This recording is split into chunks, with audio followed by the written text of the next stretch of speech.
but it collapsed. And one guy hardly had any injuries at all. The other guy died, unfortunately, from his injuries.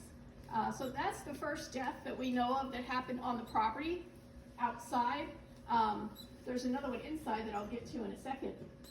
But that's the first one we know of that happened on the property outside. So John, I think at that point, he probably said, you know, that's it, I'm out of here.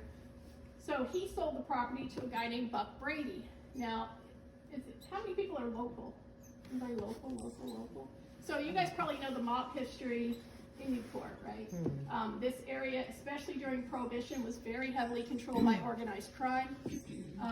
And they ran all the clubs that were in Newport during Prohibition, and then after Prohibition, they had all the fancy supper clubs and casinos that were over there in Newport.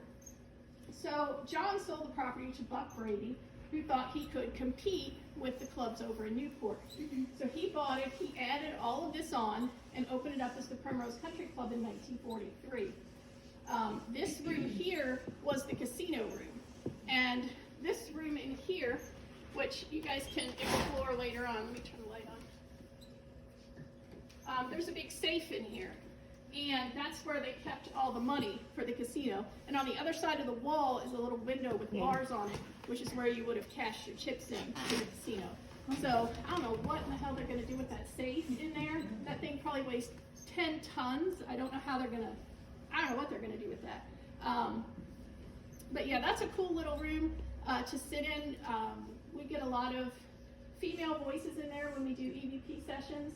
I always think it's the ladies that used to work in there, you know, taking care of the money, and they just don't like people being in there because of all the money.